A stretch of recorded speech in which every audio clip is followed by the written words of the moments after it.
We're going to be looking at power profiling from two different perspectives, and I'm going to cover the basic physiology perspective. And the pictures on here really we put up to show that power modelling in cycling is all well and good in the laboratory, but it gets a bit more complex in the field, and Louis is going to cover that.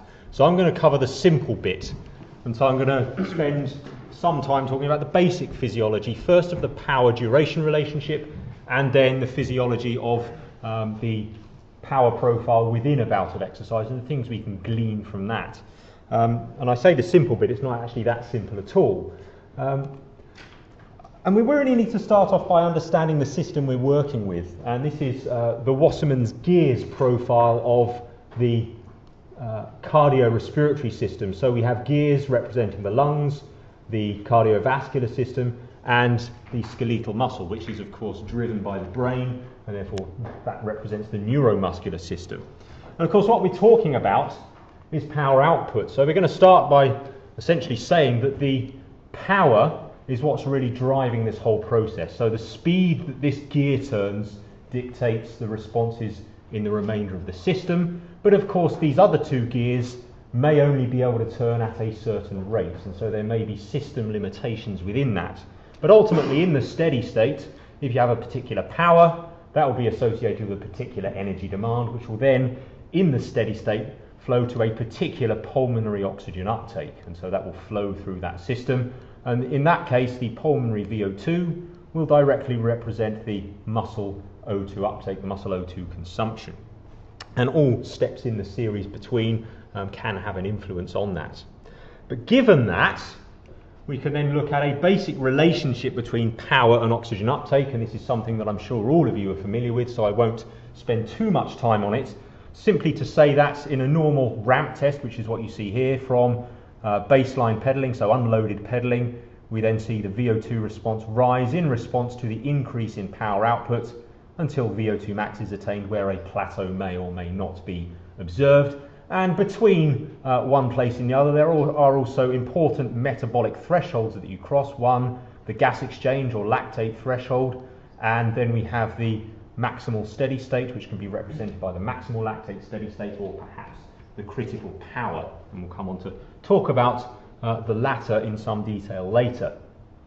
And we often spend a lot of time wondering about the determinants of VO2 max and the slope of this line representing efficiency, and where these thresholds actually lie in relation to everything in athletes, in normal people, in disease, etc. But the one thing I want to impress upon you first is that from a particular perspective, humans are absolutely rubbish at endurance performance. And the reason for that is, and it's a little bit of a contrived slide coming up, but if you think about the total capacity of the neuromuscular system in relation to what we study in endurance performance, it looks something like this. So clearly forget the VO2 for the 5-second sprint, but the power output, this is me by the way, and I know my power output in a 5-second sprint peaks at about 1 kilowatt. But if you think about that from a systems perspective, that means that something like 2/3 of the available power output from the neuromuscular system is associated with non-steady state physiological behaviour and is by definition unsustainable. So you might wonder why from an evolutionary perspective, and we could talk about predator-prey interactions and feast and famine and those sorts of things. That's not what I'm going to talk about today, but what we really want to know is when we move away from this threshold, how do things curve away? What is our ability to endure beyond this point? And the first person to really talk about that in any great detail was A.V. Hill, or at least make an impact on that, was A.V. Hill. And what he's done here is plotted curvy linear relationships between the world records of the day in various exercise modalities. So here you see men swimming, men running, women swimming, women running. Again, women running only goes to here because that's as far as women were allowed to run and get records for. But there's two different axes here, so men can't swim faster than they can run, but you can work out if you can see which axis is which. The important point is the curve shape in each case, but all modalities is exactly the same. So there's something fundamental underpinning this that'd be worth trying to find out. And it's not just humans for which this relationship holds. Here's a couple of plots for other species. And you can see again, although the axes are changed around, you can see again a curvilinear relationship between the speed of locomotion and the endurance time. And in this case, you can see the speed or velocity, or what we might call the critical speed, in this case is about 0.3 kilometers per hour. So not particularly impressive from an endurance perspective. And that's because this comes from the ghost crab running along on a treadmill. And I would impress upon you that that may not seem very fast, but if this little fella's crawling up your leg, it's going to seem very fast indeed. If you look at this curve, you can see an even more meagre critical speed of 0.05 kilometers per hour. And that's because this comes from exactly the same, this is from Robert Fall's laboratory, exactly the same setup, but this comes from the lungless salamander.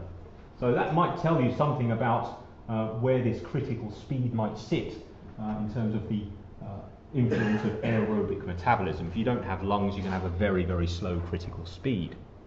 And most recently, in Ecology Letters, there was a study looking at the migratory patterns of Chinook salmon. And why do I put this up? Well, they applied 3 different models. So the first model is a physiologically unconstrained model that just tried to minimise the energy cost of locomotion or energy cost of swimming. It turns out in Chinook salmon, if they're going through warm water, it's less energy costly to swim fast, and so that's what that model predicted.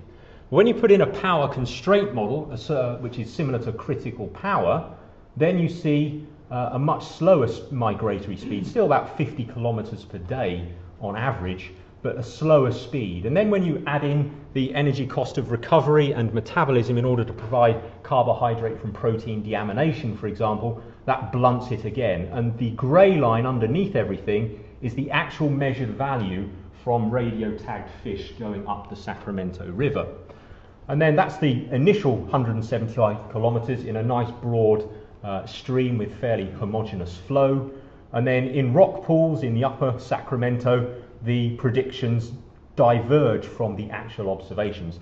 Obviously the fish here are also exhausted, and the only thing salmon have got to look forward to at this point is sex and death, which is only 50% good, as I'm sure you'll appreciate.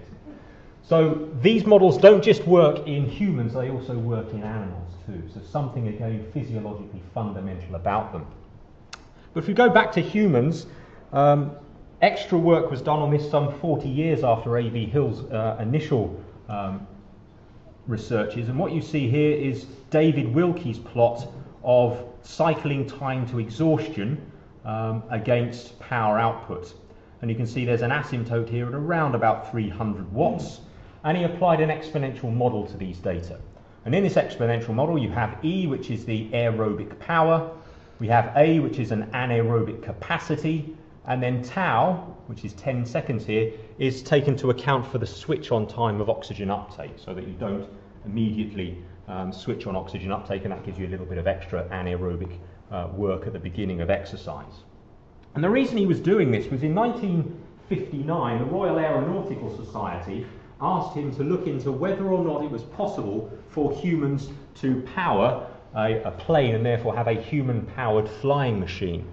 And Wilkie, being Wilkie, looked at this not just in humans but also in dogs and horses, and he concluded that dogs and humans had a power-to-weight ratio that would allow them to fly if you could get a device that could do it, but horses were just too heavy. So I'm afraid Pegasus is still going to be a myth. But what he actually realised was that in humans it would be possible, but it would be very, very hard work, because the reason the Aeronautical Society had asked him for this was that Henry Kramer had set up the Kramer Prizes, one of which was to fly a figure-of-8 course just like the Wright brothers had done, but in a human-powered aircraft.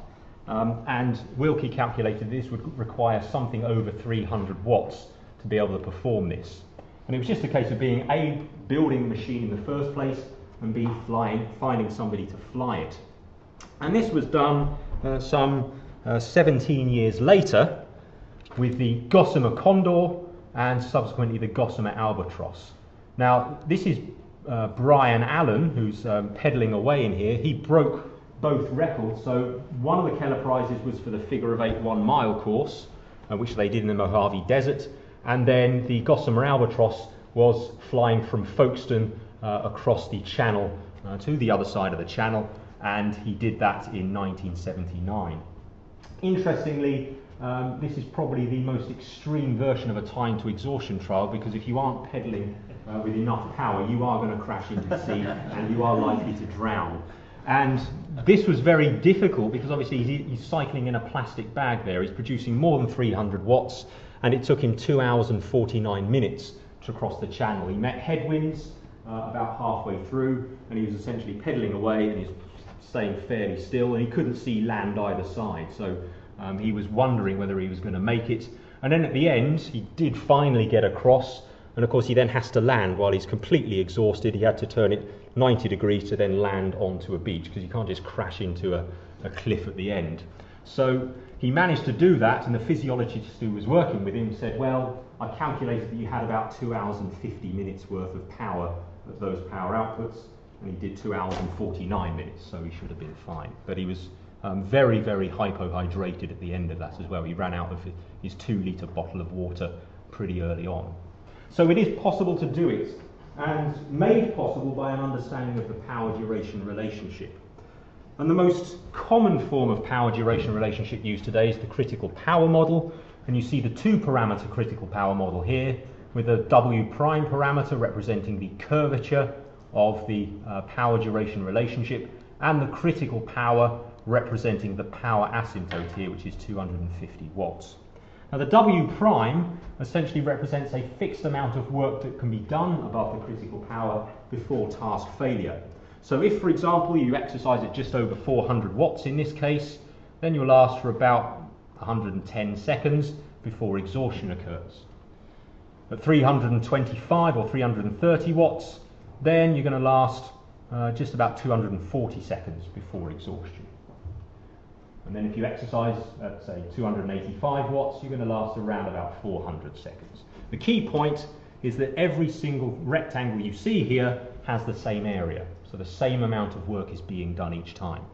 A couple of problems with this model. First of all, it assumes that the time to exhaustion at critical power is infinite. We know that isn't true. And also the time asymptote here is constrained to 0, so you produce infinite power at 0 time. Again, not particularly useful. So there have been attempts to broaden this, and Hugh Morton came up with a 3-parameter critical power model. And the third parameter here is the parameter k, which represents the free-floating time asymptote. And this then provides, it invariably goes negative, providing a y-intercept, which is equivalent to the maximum power you can produce in a sprint. And that maximum power obviously can be measured in the laboratory and can be inserted as a measured value. And you might wonder why this model isn't used very often, and the answer is simply a statistical answer, and that is that if you're doing critical power modelling, you typically have 3, 4 or 5 trials to exhaustion with which to work. And of course, if you've got 3 parameters, you're only going to have a maximum of 2 degrees of freedom, which seriously limits the confidence that you have in these parameters. So critical power, for example, might have a 95% confidence interval of plus or minus 70 watts, which isn't very useful because you've got too few data points and too many parameters. So there have been other attempts to model the power-duration relationship, and Peter Weyand is one of those who has applied other models, and this is another exponential model not dissimilar to Wilkie's original model. And what they did was they performed track runs or cycling power tests, and they did 15 of these tests to exhaustion, so they actually had plenty of data points. Separately, they also performed maximal oxygen uptake tests and tests of maximal mechanical power output. And then what they did was they put that into an exponential model that looked like this. So the power output, which is represented by graph D here, is equal to the aerobic power measured in the VO2 max test, plus the anaerobic power measured by the maximal mechanical power, minus the aerobic power multiplied by an exponential decay term. And that exponential decay can be likened, if you like, to the switch off of anaerobic metabolism as exercise duration increases. And they also measured by oxygen deficit what was going on in terms of anaerobic metabolism, aerobic metabolism, and total energy expenditure. But those weren't actually what were used to model this relationship. This is simply an exponential function based upon this. Problems. First of all, the aerobic power assumes that the power asymptote, which we might call critical power, occurs at VO2 max. And that would hold if you're exercising for up to perhaps 6 minutes, but it's not going to hold much beyond that. Also, the time constant, which you can calculate from the inverse of the rate constant here, gives a time constant of 38 seconds. And that sounds reasonable, except for the fact that above the critical power, the system is not behaving in a linear fashion. So this assumes a first order time invariant linear system, and the VO2 response to exercise is nothing like that. You may have seen this graph a number of times before. Certainly if you've listened to me any time, you've probably seen this.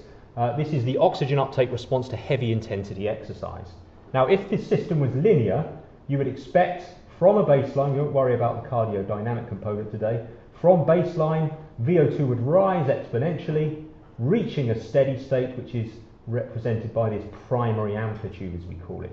But that doesn't happen. Instead, VO2 carries on rising, and that continued increase is known as the VO2 slow component. And it's going to turn out that this is absolutely pivotal in our understanding of how the power duration relationship is shaped.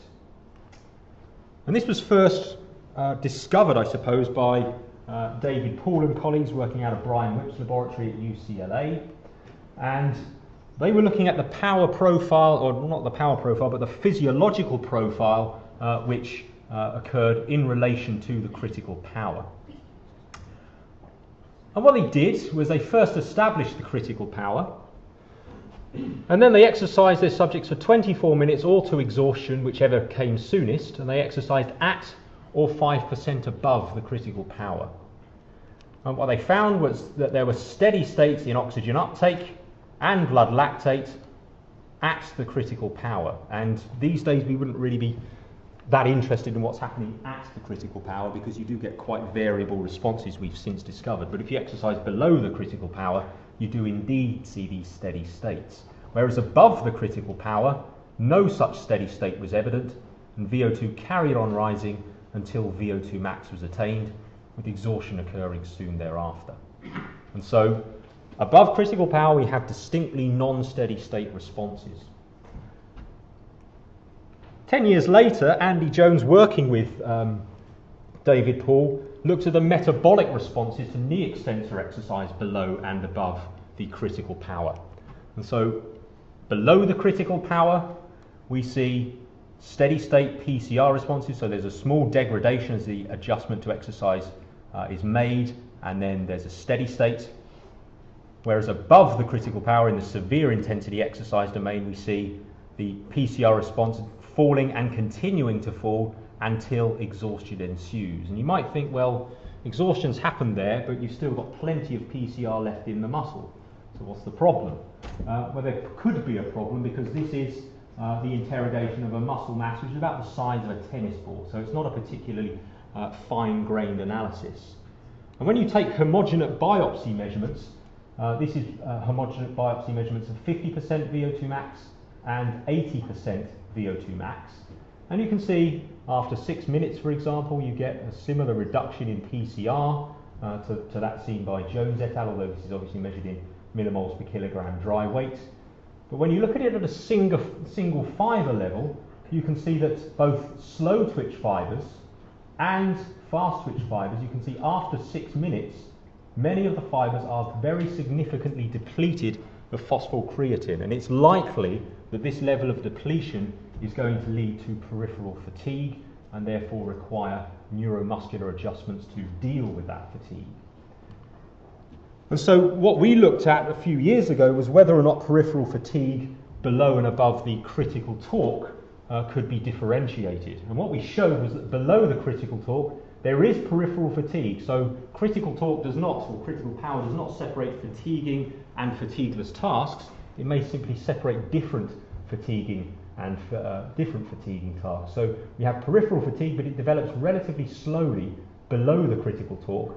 But here we have 5 different bouts of exercise above the critical torque, and you can see a significantly more rapid development of peripheral fatigue in each case, and a similar peripheral fatigue being reached at task failure in each case.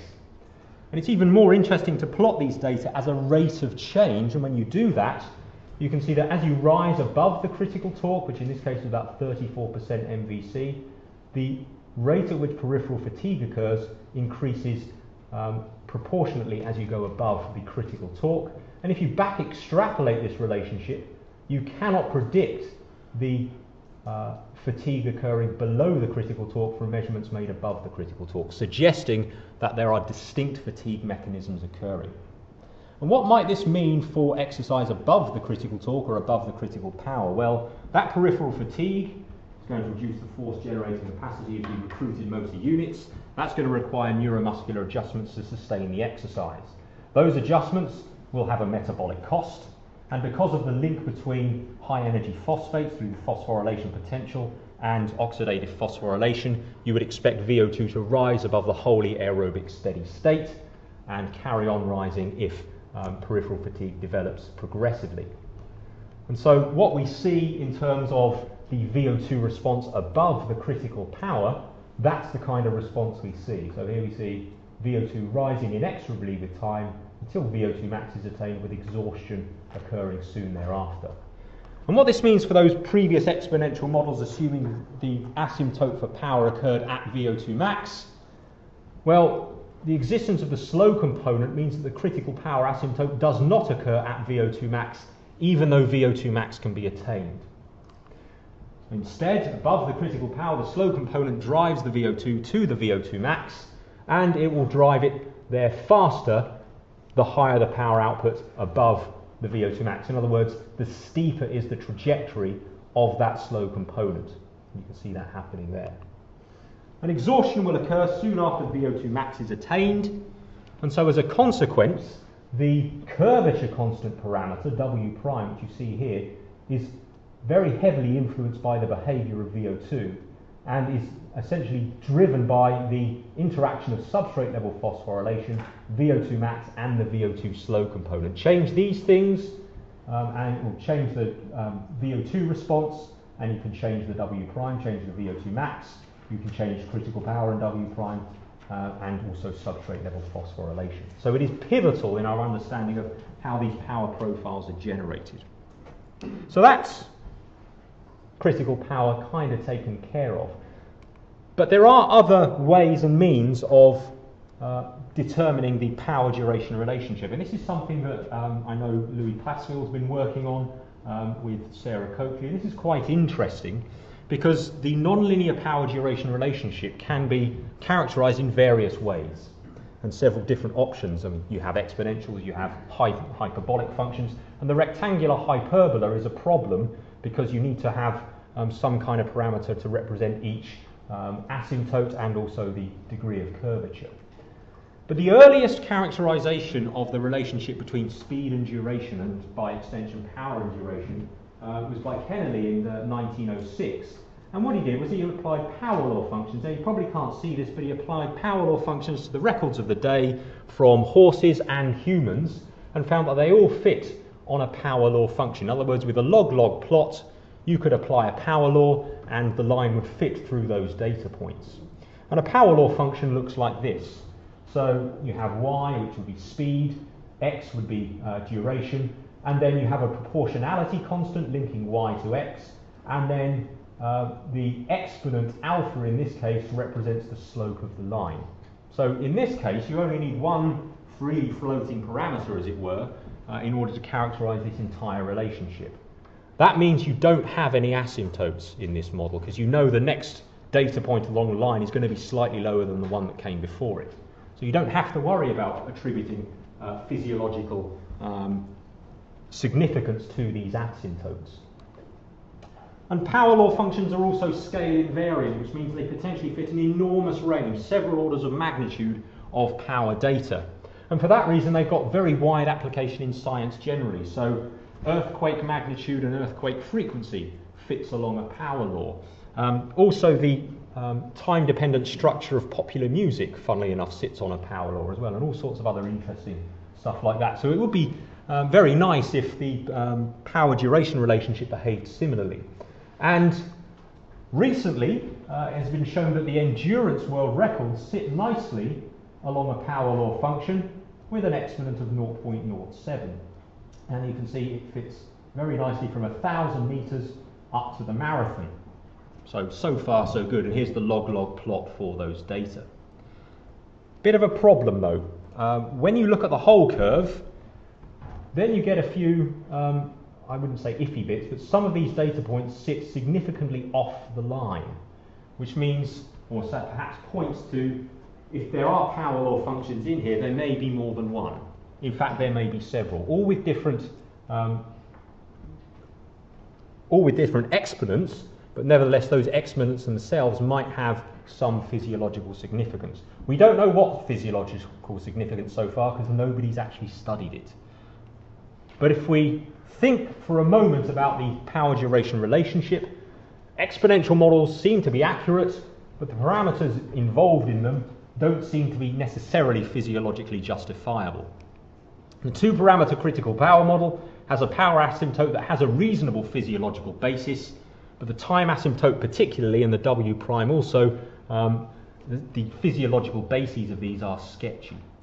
And piecewise power law models have promise but have not yet been looked at from a physiological perspective.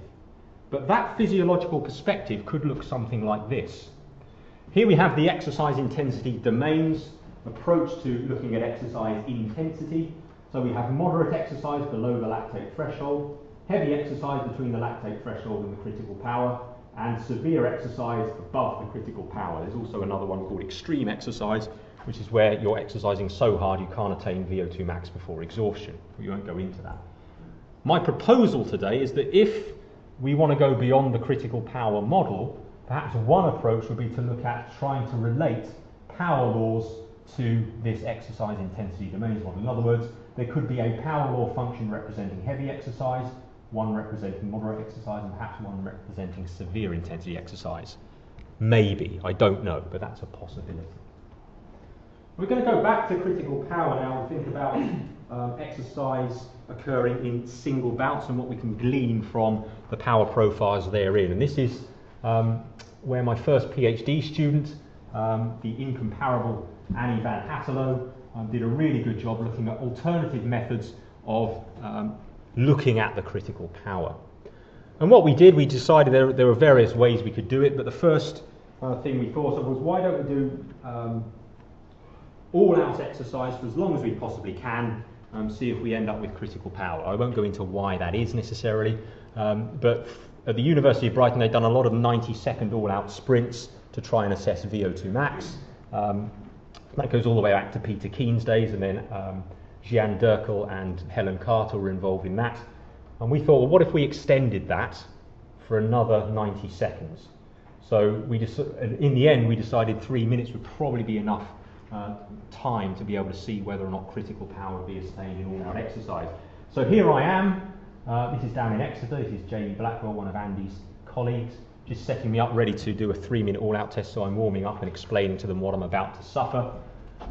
And here I am suffering. So you can see it's not a particularly pleasant experience, and that number there, that's minute ventilation. This is respiratory exchange ratio, so it is pretty hard work. And then at the end of the test, after a lot of strong verbal encouragement, that's the first and only pat on the back I ever got from Annie. So it is very, very hard work, and you think to yourself, I never, ever, ever want to do this again. And then you see data that look like this, and you think, that's very interesting, let's try something else. So you can see here what looks like a Wingate test, because that's essentially what it looks like for the first 30 seconds, and then it just carries on and on and on, and eventually you reach a plateau in power output.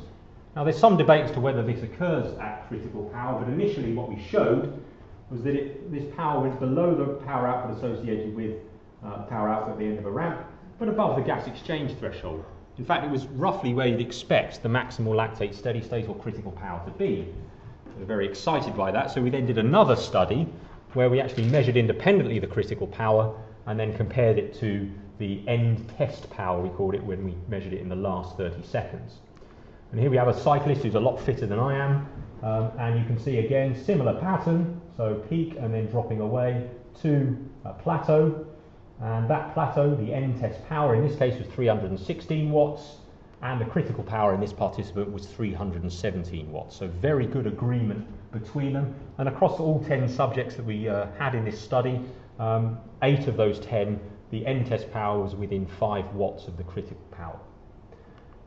interestingly, the work done above the end test power, so the area under this curve, was also within a reasonable degree of approximation the same as the W prime, although there was a lot more variability in that measure, as there always is.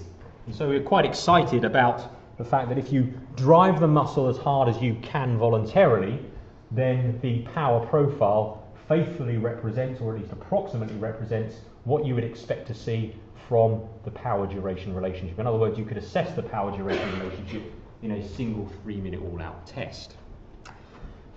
That's all well and good, but that's not what actual cycling looks like. So here I've ripped this from the SRM website, so thanks very much to them. This is Vincenzo Nibali's power data. This is the power data is in the green, and these are from Mons to Valence. And this is a kind of a dead rubber stage, so nothing really was happening here, because you start high and end up low and a little bit of a sprint at the end. But he was essentially in the bunch the whole day. But you can see the power output fluctuating. And the question you really want to know is he going beyond his limits? Is he going hard enough or too hard, and is he going to be fatiguing within this? And how do we work that out? And again, we can use the critical power concept for that. And this is a paper that's not often cited, but perhaps it should be cited a bit more often. And this is a paper by Yoshi Fukuba and the late great Brian Whipp. And what they did was they looked at how you could partition. And it was only from chopping a race in half. What if you did the first half of a race relatively slow? How much would you have left over for a finishing sprint? And they applied the power duration relationship to this, and in subsequent work in cycloergometry, they found that this did actually hold if you were varying power output in a rather crude way, admittedly, but nevertheless this suggested that you could apply the power duration relationship to a single bout of exercise and the pacing within it.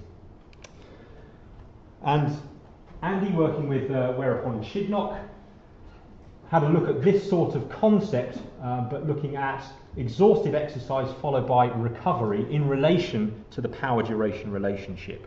So really this is about, if you're cycling along and you're cycling above critical power, you're using up energy resources, how could you recover and then exercise hard again? So what they did was they predicted a work rate that would exhaust people in 3 minutes, and then they exercised them to exhaustion. This is knee extension in a Tesla magnet, and they measured phosphocreatine concentration and various other parameters.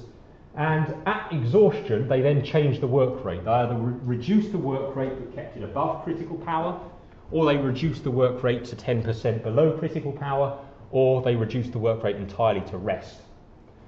And what they found was if you were exercising still above critical power, you go a little bit longer, that's 38, 39 seconds longer, but there's no recovery whatsoever in these metabolic responses, and they stay pretty constant. Whereas if you exercise just below the critical power, yes, you got a recovery process, whereas if you were exercising at rest, the recovery was much greater. And what that means is where your power output is in relation to critical power below the critical power will tell you how much and how fast the recovery is going to occur. And why is this interesting? Well, you can apply that to an intermittent critical power model, and it was Morton and Billa in 2004 that developed, from a 2-parameter model, they developed an intermittent model of critical power, which took into account the recovery that you would experience between bouts and the replenishment of W prime. And from that, Chinook and colleagues looked at intermittent protocols and the metabolic responses to them. So what you see here is a situation where you do a minute's worth of exercise above critical power, and then you have 48 seconds recovery, another minute, 48 seconds recovery, and so on and so forth, until task failure. Here we have the same thing, 60 seconds of exercise, 18 seconds recovery, another 60 seconds, 18, another 60 seconds to exhaustion. You see exhaustion occurs much earlier here, but it occurs at exactly the same metabolic response profile. And this led Phil Skiba to think, well, we could apply this to cycling and look at the degradation of W prime and its subsequent replenishment in an intermittent model, and then we could predict where W prime is exhausted, that's where exhaustion should occur, and therefore task failure should occur, and we could perhaps apply this in the field as well. So if you know critical power and the W prime, you can then calculate when W prime is going to be exhausted, or whether you're getting close to exhaustion, and when exercise would stop. And they've used this in the field, and you can see this very nicely. This is a participant, there's their critical power, and this is a stage race, and there are various time points indicated. So number one is where the cyclist is trying to get themselves established in the bunch. This is power output, fluctuates quite wildly as they're trying to do that. And this thick line is what's called the W prime balance, in other words, the reserve that you have. And of course, if you exercise above the critical power, then W prime will be reduced, and it will reduce faster the higher you're working above the critical power. And then, just after being established in the pack, the cyclist goes on the attack. And then you can see the W prime is falling progressively until they give up the attack, mainly because their W prime has run out, and then they have to go back into the pack, replenish W prime, and attack again. And then at the end of this attack, they then lose contact with the other breakaway riders. They sit up and then just sit back in the bunch, and W prime rises again. This is utile because, of course, if you know all of this stuff, you may be able to put something on your cycle computer telling you when you're going to be in trouble. And this has already happened. This is a Garmin, and you can see just there the W prime balance represented in percent. And if a cyclist knows what percentage they're going to be exhausted at, and this was, I ripped this from Twitter, by the way, one of my followers showed me this, and he said, well, you know, I only get down to about 5% W prime balance, and then I know I'm going to have to stop, or I'm not going to be able to carry on at that speed. So he knows where his exhaustion point is, and his cycle computer now tells him.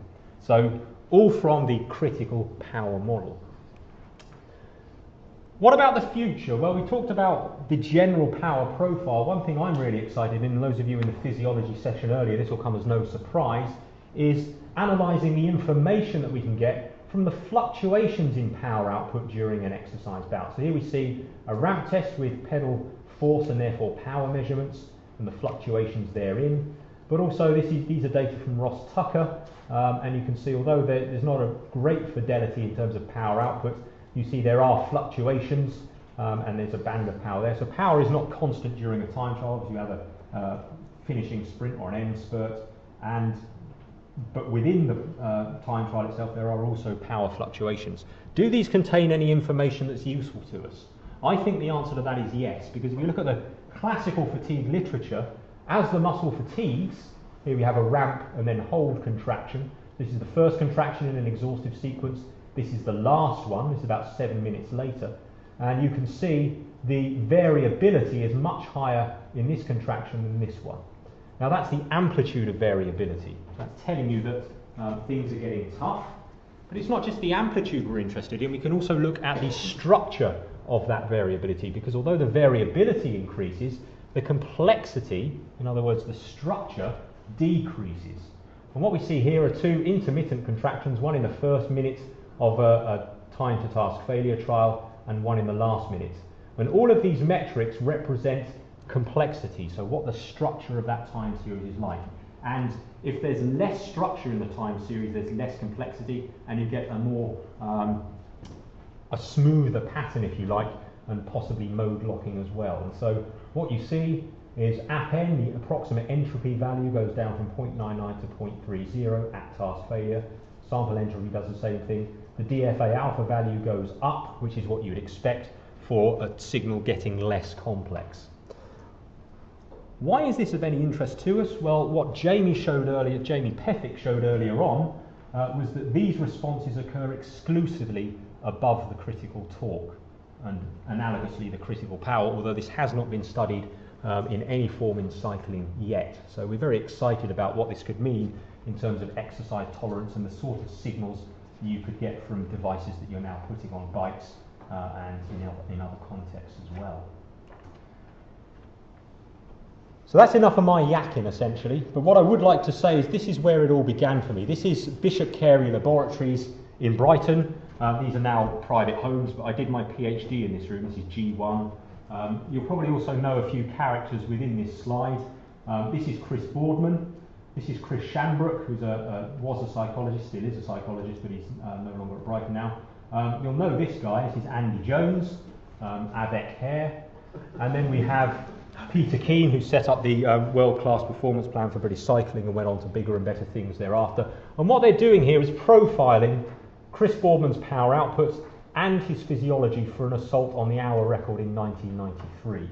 An assault that was subsequently successful, and that was what really got me interested in endurance physiology in the first place. And it's the world hour record and other feats of cycling performance that Louis is now going to spend some time talking about. So thank you very much.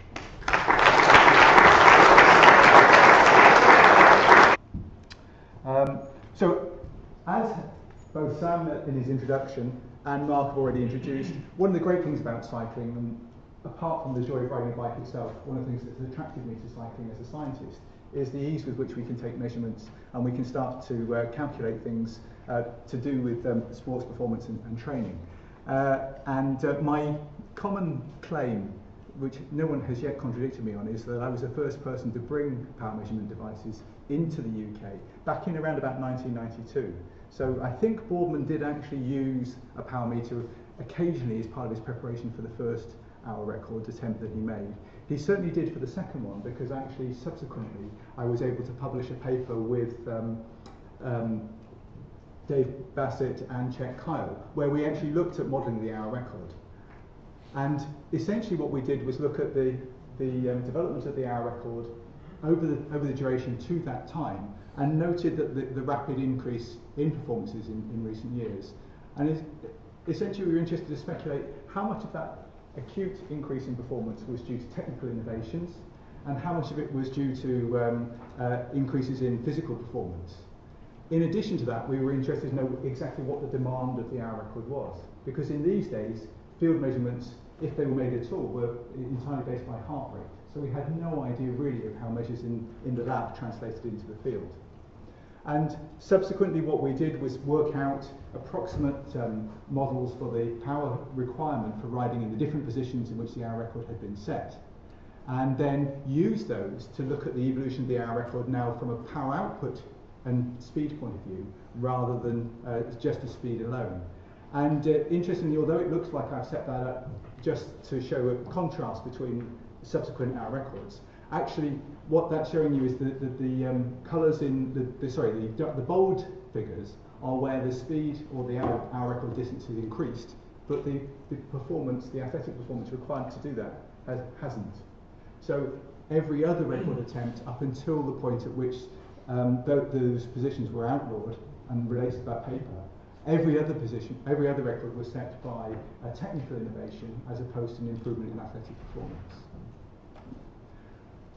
Following on from that, one of the other areas in which we looked at applying measurements in the field on a theoretical basis was to look at pacing.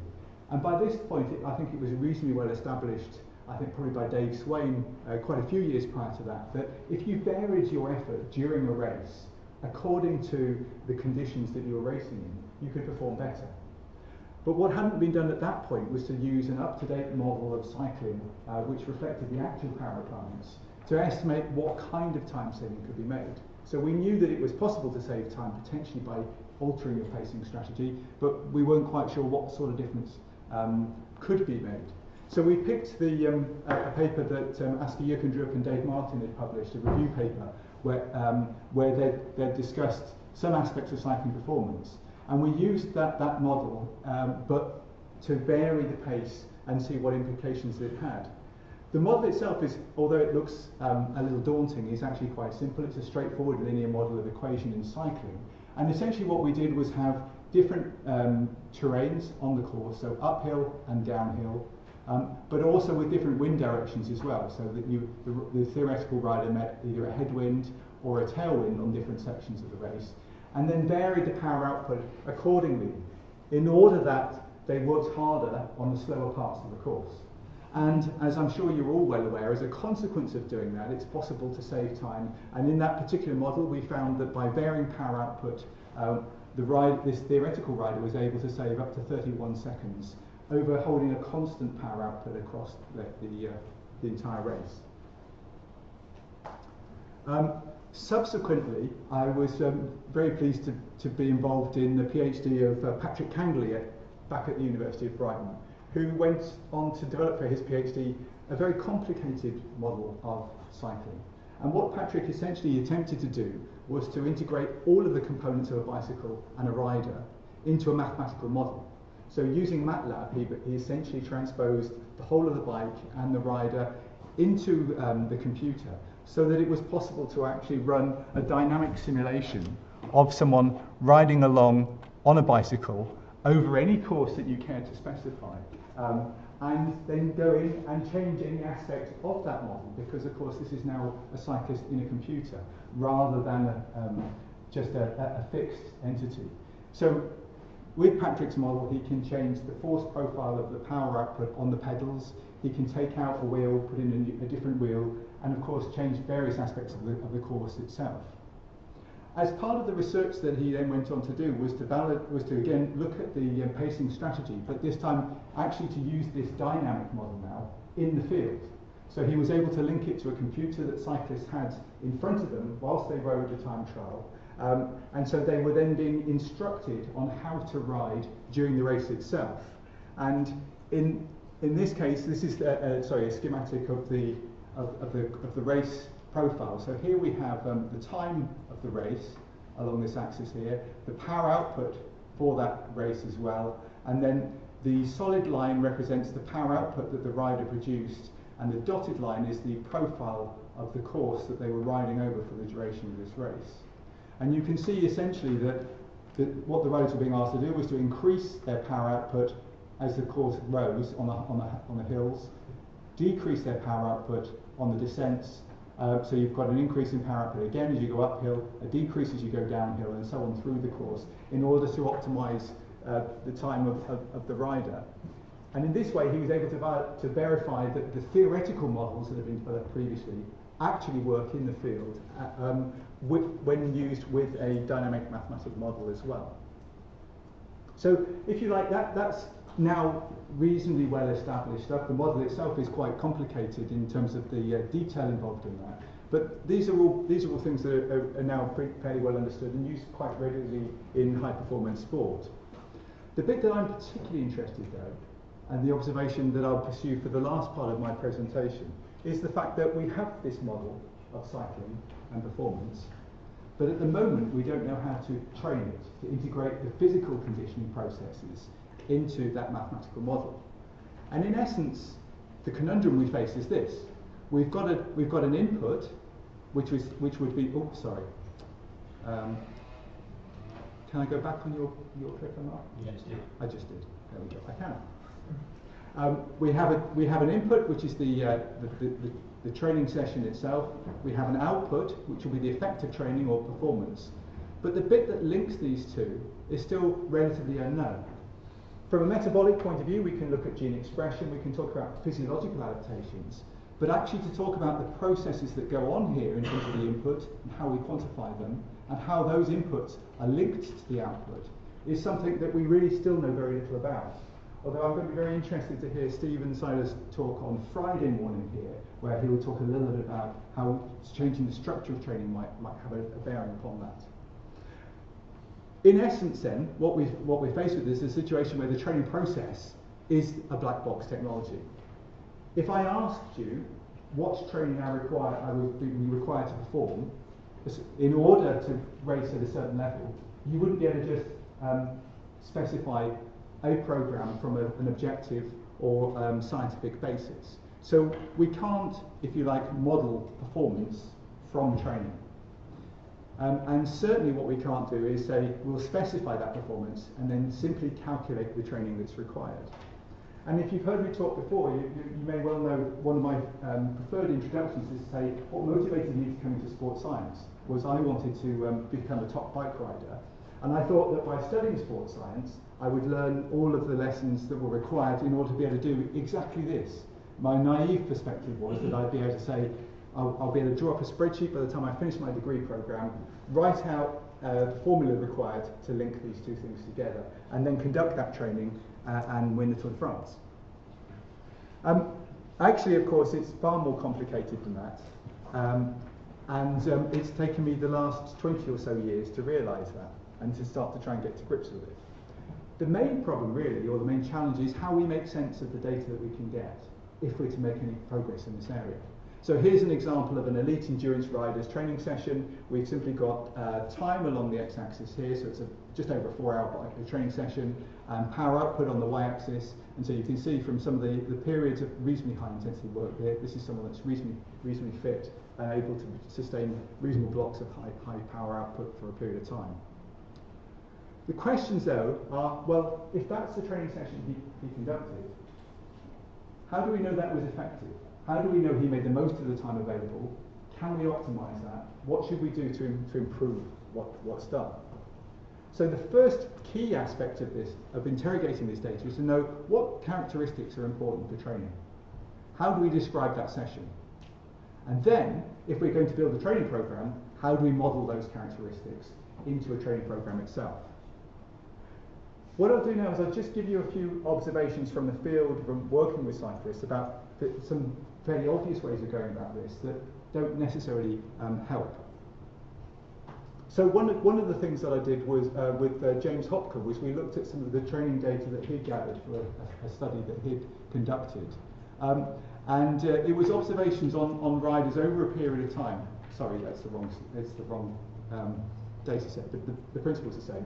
So this is observations on a rider over a period of time, where we simply look for a pattern in the average power output that rider was able to achieve in each training session. Now, sorry, this wasn't from a study, this is a single rider, but it's a rider who went on to achieve his very best performance, and you won't be surprised to notice that it's quite close to Olympics, so this is Beijing Olympics, essentially. And the rider produced his best Olympic performance in this period. The thing that surprised me about this was I thought as this rider progressed towards the Olympics and undoubtedly hit his best form, we would see a clear pattern emerge in the training sessions, and the average power for those sessions would increase. But actually, when I plotted those out, as you can see in this, there is no obvious pattern in terms of the power that the rider is able to achieve. So simply summarising all of that data and reducing it down each training session to one figure, the average power output, doesn't appear to tell you anything useful at all. If that rider's improving, simply looking at the rider's average power output per session isn't going to show you anything useful about the rider's progress. However, if you look at some index of variability, and in this case I use coefficient of variation, then a pattern of development does appear to emerge. So now we're seeing that in the early part of the season, so this is back in late 2007, the variability of training sessions tends to be lower, and as this rider progresses through the season towards the Olympic Games, we can see the variability in general starts to increase. Now, that isn't any kind of definitive evidence of a training strategy that's successful, but at least it's giving us some ideas of where we might start to look or what we might think about in terms of how we tackle training. Describing training sessions simply by their average is going to be will provide us with relatively little information. Looking at variability in training, however, may be more promising. And that's why, in particular, I'm really fascinated by Mark's comments on actually looking at within training session variability, because that may be even more powerful fingerprint than looking at the overall picture of a whole session. Another thing we did, so this is the study that I was referring to earlier on with James Hopker, was we looked at a group of cyclists and how they changed their training from two parts of the season. So we took observations of their training in pre-season and then in mid-season. And then I simply looked at how they changed.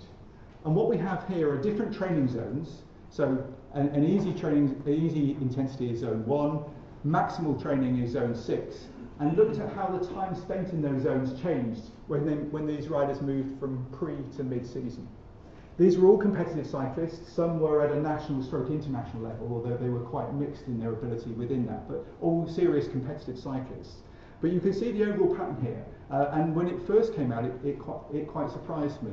And that is that as the season progressed, the riders did more easy training. So we have a significant difference here in the amount of time the riders spent in zone 1.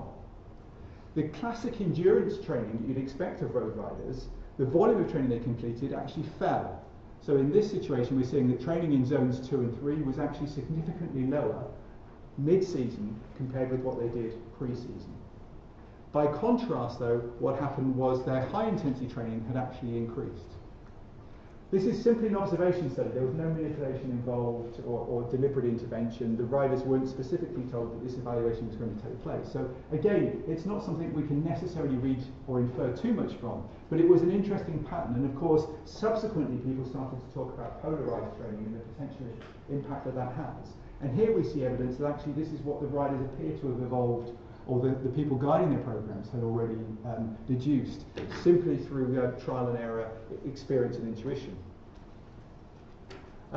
Another way of looking at the same thing, I just popped this in as a different way of looking at it, I think Chris Abbas is here, is we also try to develop a way of looking at training by breaking down the length of time people spent in zones. So if you can imagine that not just going into zone 1 or zone 6, but maybe could you spend a longer period of time in zone 6 if you're fitter? And if we could actually calculate how long they spent in each zone before they moved to another one and work that out, perhaps we get a clearer picture emerge again. So Chris had used this method successfully with, I think it was female road cyclists, profiling different stages of a road race, of a tour, and shown a clear difference if you were to profile them with this exposure variation analysis method. And I'll just very briefly talk you through this. And what we've done here is simply divide this up. So this is zone 1 training, if you like.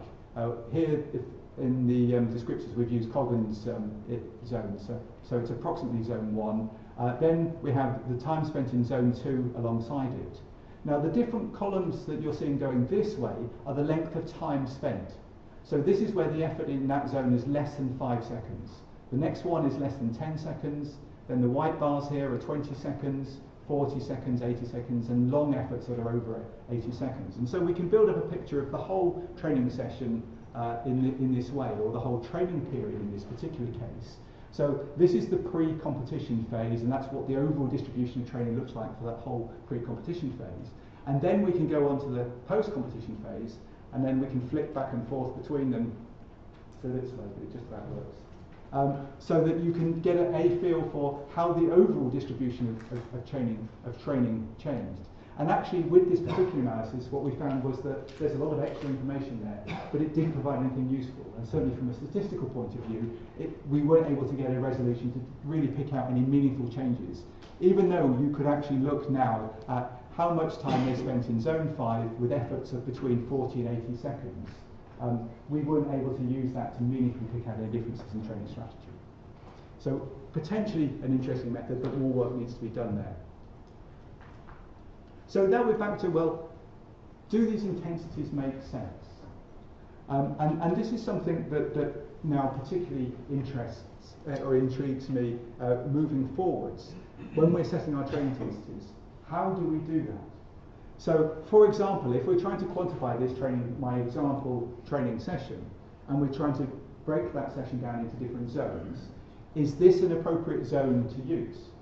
Or should the zones look something like this? Should we be going for more polarized training with training in these lower intensities and higher intensities, and avoiding these middle regions? And then what about actually the zone itself and what defines it? Should it be here, or could it be nudged a little bit either way? How do we actually decide where we put these different zones if we're breaking down the training?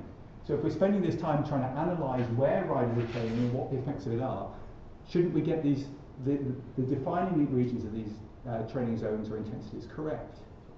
Well, of course what we'd say is, well, yeah, we do that already, don't we? And the point that I'd just like to make on this slide is that, well, actually, this is one of the areas where it seems like we've been a little bit blind for a while. Because what we actually do is we pin our training intensities to indices of functional capacity or performance, if you like. What we don't do is use intensities that are linked to training effects. And so what I'll do is I'll give you an example in just a second to try and clarify this point a little further, because it's potentially a key point. But as an example, when we're setting training intensities, what we do is we set them as a percentage of VO2 max, or perhaps we will find that and we'll use a percentage of lactate threshold or obla, or even critical power as a way of defining our different training zones. Those zones, though, are not predictors of training effects. They're linked to functional capacity or performance. So If, for example, we get a group of participants, and in this case this is data from Sarah Coakley's PhD, and we ask them to all ride at the same relative intensity. So in this case, the data we're looking at here is riding to exhaustion at 70% of VO2 max. 15 different participants all achieve 15 very, very different times. In fact, the times are so different that although on average they last just over 1600 seconds, the standard deviation of that variation is 720 seconds. The coefficient of variation of that time to exhaustion is 44%. And then we wonder why they don't all respond with the same training effect. So what we're doing is we're saying we're setting training intensity based on a percentage of VO2 max, but VO2 max is a measure of capacity or a link to performance. It's not linked to training effects specifically. So where that leads me is to think, well, I wonder if there's any way in which we could identify what would be meaningful training intensities then that doesn't require VO2 max or obla or critical power. And perhaps what's happening now is that there's an opportunity for us to try and address this question in a slightly different way. So the challenge we've got is that from a scientific basis at the moment, we're really reliant on coaches, their intuition and their experience. We can't really prescribe training from an objective or a wholly scientific basis. What we can ask ourselves though is, well, is there a way in which we can identify effective elements of a training program? And the opportunity here perhaps is our ability now to gather data in the field. So with things like power meters, GPS devices, mobile phone apps, these are all gathering huge amounts of data or information on the training that's actually undertaken by athletes in the field. And the question that then poses is, well, can we then use those data sets to try and then work out backwards where the most effective training has occurred? And so this was essentially the challenge that I've embarked upon now. And I was very privileged just over a year ago to be on study leave and to work in collaboration with Yanis Kosmidis at UCL in the School of Statistical Sciences. And what we set out to do was to see if we could find a method to evaluate these large data sets that now are becoming increasingly straightforward to obtain, and see if, at least as a theoretical exercise, so not necessarily yet at the stage of practical problem solving, but at least theoretically, could we identify either effective or ineffective training from large training data sets? Yanis, in talking to me about this, kept coming back to the theoretical and the physiological underpinnings, and I kept on insisting that these were the criteria that we should try and stick to. So what we ended up agreeing was that we would try and allow the data to talk rather than impose a physiological model. So no VO2 max, no lactate threshold, no critical power or any of those common parameters. And part of my motivation for that was the very obvious one, is that there's an awful lot of sports scientists out there that are an awful lot brighter than I am. If the answer was there, they've probably already found it. If we simply repeat the same exercises, we're not going to find anything new. But by trying to constrain ourselves in this way and make the data talk, maybe we could come up with a different perspective or a different insight. Similarly, for the reasons I've talked about, where we'd looked at average power output, I'd looked at trends in average power output over time, I was very reluctant to throw away information by averaging data or using other ways of reducing down the data. So trying to make use of as much of the available data set as possible, and essentially to minimise the number of prior assumptions we've made. So no thresholds, as I said, no critical power, and deliberately not referring to underlying physiology. Rather, we can see whether that emerges from the model subsequently. I was very fortunate at the same time I was supervising a colleague here for his PhD, again with James Hopker. His name is Andy Galbraith, who's I'm talking about in the past tense because he's just left us, unfortunately. But Andy did a super study for part of his PhD where he monitored the training of 14 highly trained runners. So although this doesn't apply immediately to cycling in the sense that this isn't power data, you can use the same methods that I'm going to describe, but we originally developed it with runners rather than cyclists. What Andy had done is gathered over 3,200 hours worth of training data using GPS devices, which amounted to about 2.5 million individual observations of their training. And what was key to us as well was that he'd also measured these runners in the lab and in the field 5 times during the study over the course of a year. So he'd followed these runners for a year, not intervened in their training or performances in any way, but had got them to come to the lab and to do field trials so that we had both performance and laboratory test data. The challenge we had was the same one that I've just presented, that when you look at the data from a training session, how do you make sense of that?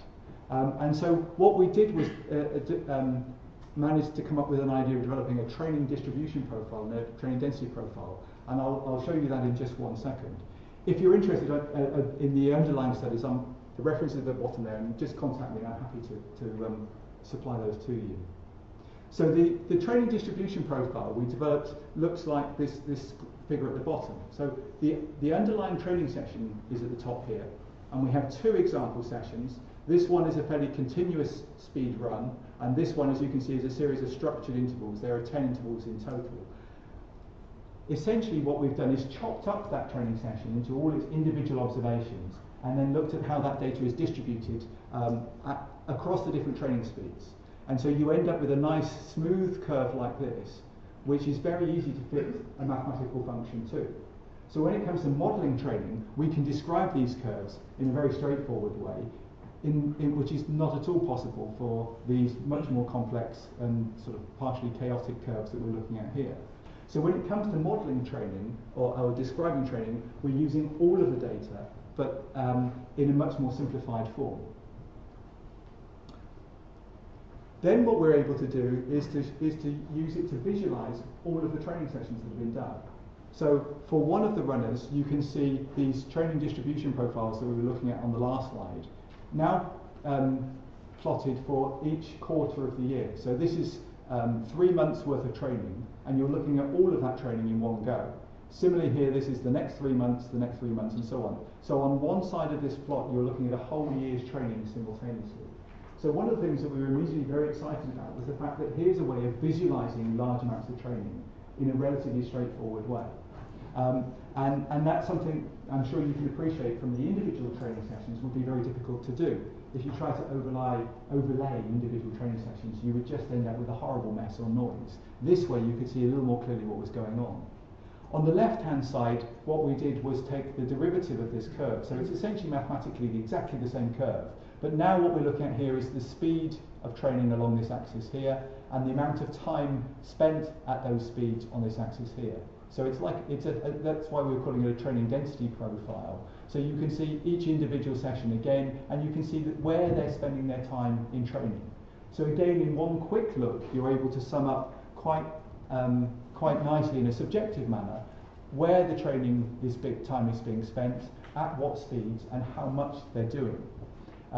From the combination of these 2 things, it would also be possible to start to look at the patterns within training sessions as well, which we haven't yet got on to do.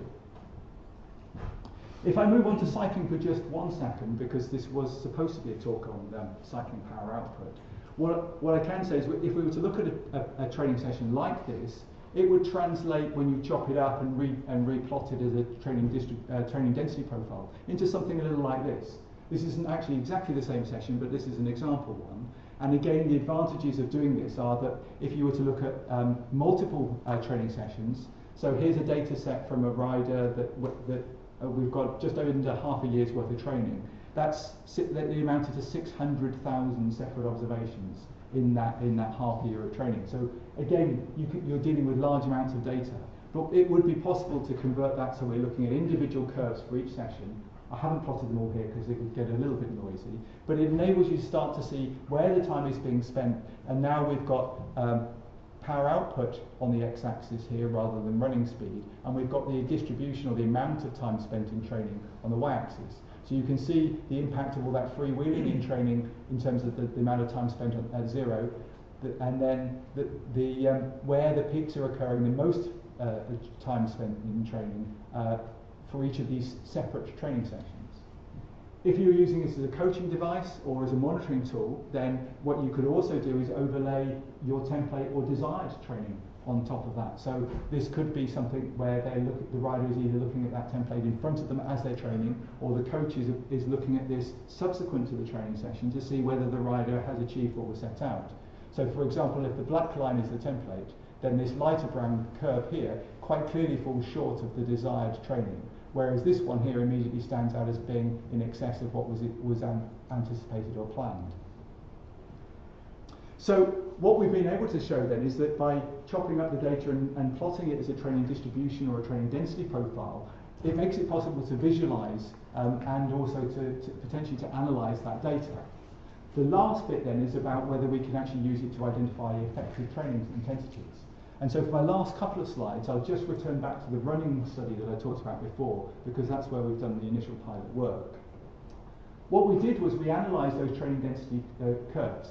So those curves we again cut up into small pieces, and we said for each of those different slices of that curve, did it relate to the changes in performance that we've measured in the field? So we had those 5 different field tests. We could plot how performance had changed across the year. We could go back to the training and chop that up and say which speeds in training corresponded to any increase in performance.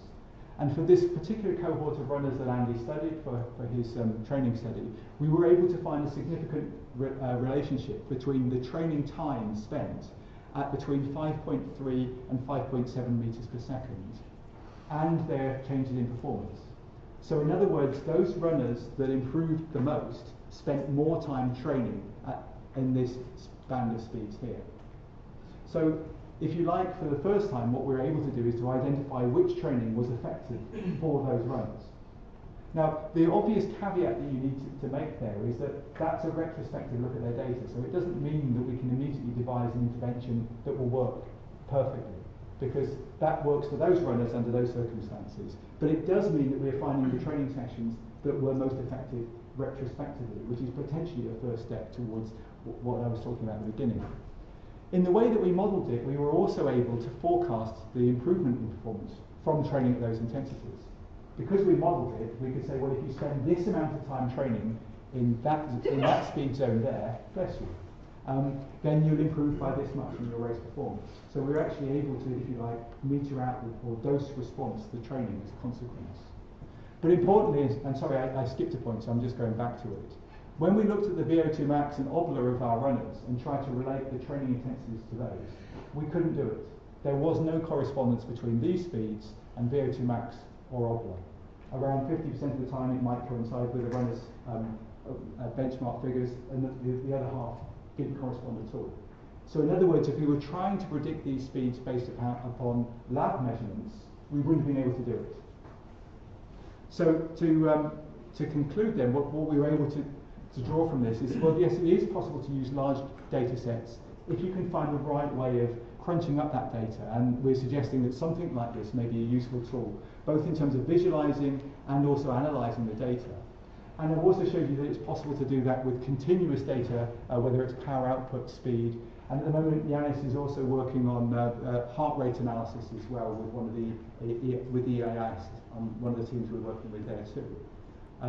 And I suppose I should also say this is obviously quite a data-intensive process, but we're also working on open source code that will be available for those people that know their way around the software R as a data analysis package that will be available hopefully in the next month or two as well. So the final conclusion from that is then, yes, it is possible to use large sets of training data to learn something about the training process. Going forwards, there is still a need for carefully controlled training studies. So this isn't an excuse to open up massive databases of training that are available online, because you still need really carefully controlled studies in order to be able to have confidence in the performance measures that you're using as your benchmarks. If we get that right, then I wonder whether this is the future, where actually our elite cyclists, and sorry, this is obviously a bit dated photograph now, don't necessarily need to race each other. They're already instrumented, so they can just ride along next to each other and download their data afterwards by a simple tap on the shoulder and work out who's won. Of course, if my analysis method is right, I know that Mark Burnley's been taking quite an interest in this, so we may see this happen instead. And of course, if my analysis is wrong, then it will look more like this. Thank you very much. Thank you.